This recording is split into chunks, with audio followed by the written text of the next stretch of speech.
The Magic Kettle. Right in the middle of Japan, high up among the mountains, an old man lived in his little house. He was very proud of it, and never tired of admiring the whiteness of his straw mats and the pretty papered walls, which in warm weather always slid back, so that the smell of the trees and flowers might come in. One day he was standing looking at the mountain opposite, when he heard a kind of rumbling noise in the room behind him.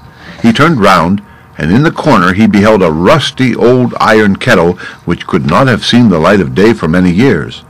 How the kettle got there the old man did not know, but he took it up and looked it over carefully, and when he found that it was quite whole, he cleaned the dust off it and carried it into his kitchen.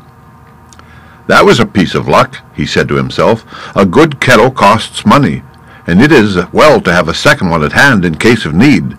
Mine is getting worn out, and the water is already beginning to come through its bottom." Then he took the other kettle off the fire, filled the new one with water, and put it in its place.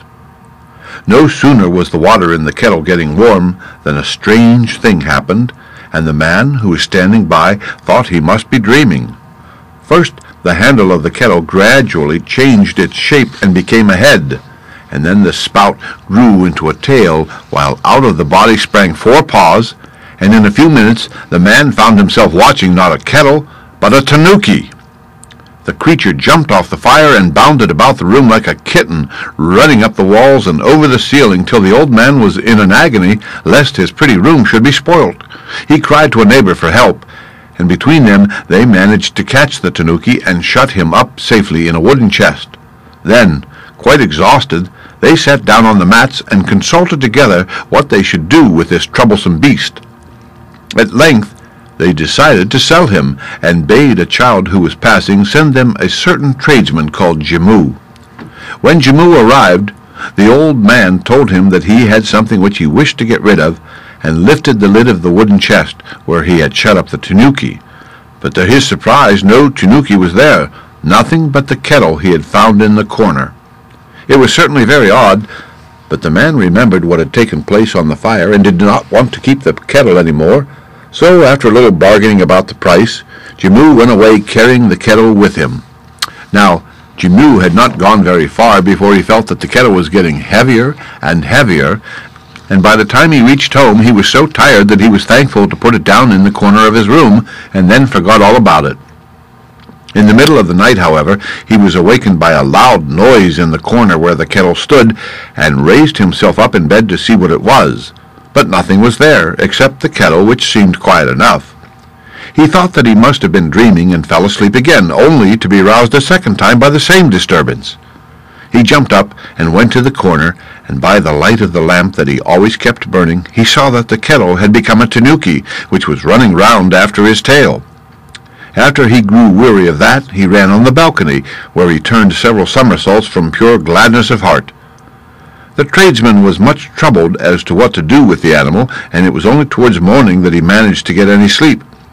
But when he opened his eyes again, there was no tanuki, only the old kettle he had left there the night before. As soon as he had tidied his house, hmmm set off to tell his story to a friend next door. The man listened quietly, and did not appear so surprised as hmmm expected, for he recollected having heard in his youth something about a wonder-working kettle. "Go and travel with it and show it off," said he, "and you will become a rich man. But be careful first to ask the tanuki's leave, and also to perform some magic ceremonies to prevent him from running away at the sight of the people." Hmmm thanked his friend for his counsel, which he followed exactly. The tanuki's consent was obtained, a booth was built, and a notice was hung up outside it inviting the people to come and witness the most wonderful transformation that ever was seen. They came in crowds, and the kettle was passed from hand to hand, and they were allowed to examine it all over and even to look inside. Then hmmm took it back, and setting it on the platform commanded it to become a tanuki. In an instant the handle began to change into a head, and the spout into a tail, while the 4 paws appeared at the sides. "Dance," said hmmm, and the tanuki did his steps, and moved first on one side and then on the other, till the people could not stand still any longer and began to dance too.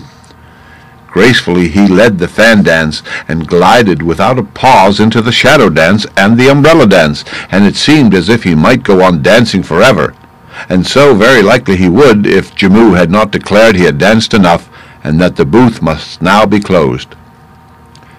Day after day the booth was so full it was hardly possible to enter it, and what the neighbor foretold had come to pass, and Jimmu was a rich man. Yet he did not feel happy. He was an honest man, and he thought that he owed some of his wealth to the man from whom he had bought the kettle.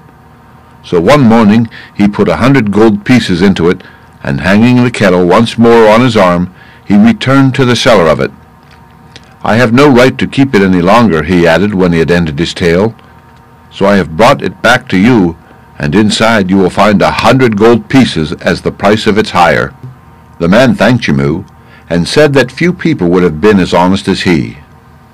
And the kettle brought them both luck, and everything went well with them till they died, which they did when they were very old, respected by everyone.